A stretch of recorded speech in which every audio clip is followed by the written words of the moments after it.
Pemirsa, salah satu kandidat pelatih timnas Indonesia senior Timur Kapadze sudah mendarat di Jakarta. Pelatih asal Uzbekistan tersebut mengikuti ibadah sholat Jumat di Masjid Istiqlal.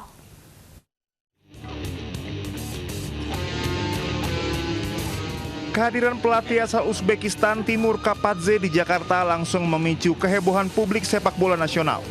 Calon pelatih timnas Indonesia ini melaksanakan sholat Jumat di Masjid Istiqlal Jumat siang. Kapadze menyebut keberadaannya di Jakarta untuk berlibur, bukan untuk melakukan wawancara dengan PSSI. Namun jika dipercaya menukangi skuad Garuda, Kapadze akan menerapkan filosofi sepak bola menyerang dengan gaya main menekan lawan yang selalu menjadi ciri khasnya. Mana filosofiyam albatta umuman bu en asosiy bu natija nima orqali natijaga erishamiz? Albatta har bir murabbiyning o'zini qarashi bor, o'zini stili bor. Endi meniki albatta ko'proq hujum qilib, ko'proq pressing qilib, ko'proq imkoniyat ega chiqib g'alaba qozonish. Shuning uchun taktika albatta shunga yarasha qo'llanadi. Endi mening yoqtirgan endi 4-3-3 yoki 4-3-1 yoki 3-4-3 bo'lishi ham mumkin. Bu 4-3-3 gibridnik mening taktika o'zgaraveradi. O'yindan kelib chiqib yoki raqibdan kelib chiqib. Nama Timur Kapadze belakangan santer disebut sebagai salah satu kandidat kuat pengganti Patrick Kluivert. PSSI sendiri mengakui telah mengantongi 5 nama calon pelatih timnas Indonesia, meski hingga kini federasi masih merahasiakan identitas mereka. Dari Jakarta, tim liputan Anyus melaporkan.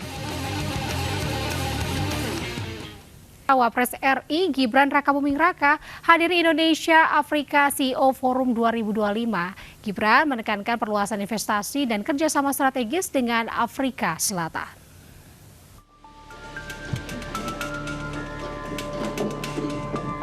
Wakil Presiden RI Gibran Rakabuming Raka menghadiri Indonesia Afrika CEO Forum 2025. Gibran menyampaikan pidatonya mewakili Presiden Prabowo Subianto.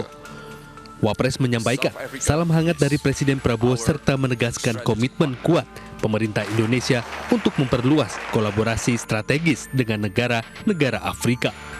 Hubungan Indonesia-Afrika Selatan sendiri memiliki fondasi historis kuat sejak konferensi Asia-Afrika 1955. Global growth must not only be strong, but also fair and inclusive.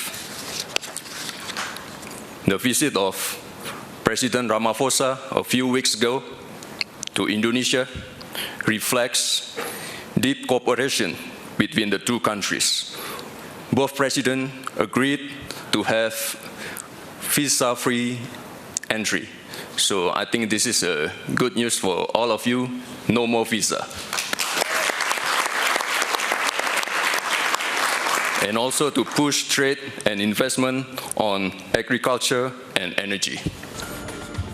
Indonesia menyambut baik kebijakan bebas visa antara Indonesia dan Afrika Selatan sebagai terobosan untuk mempercepat interaksi bisnis dan masyarakat antar negara.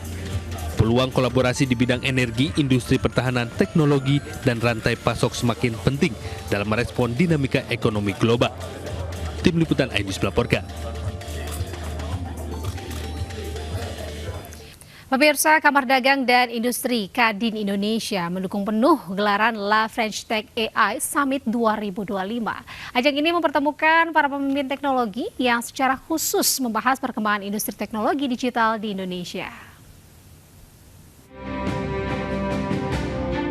Wakil Ketua Umum Bidang Digital dan Komunikasi Kadin Indonesia, Clarissa Tanusudibyo, menghadiri ajang pertemuan para pemimpin teknologi atau AI Summit Indonesia 2025 di La French atau Institute Franchise Indonesia, Jakarta Pusat.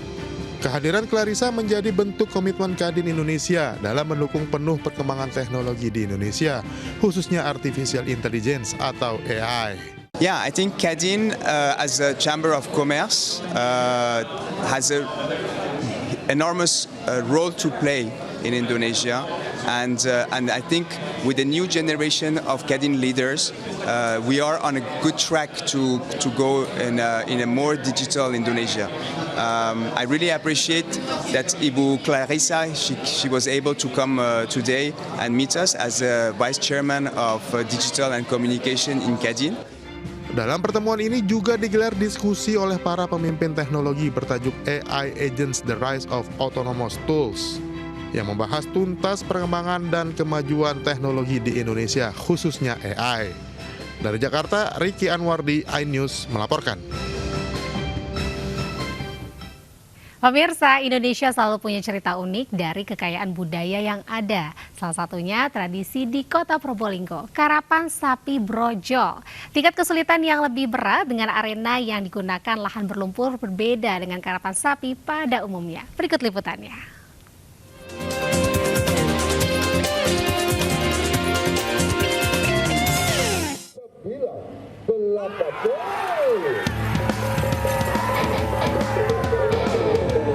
Jadi hiburan masyarakat yang selalu dinantikan, inilah lomba karapan sapi brojol.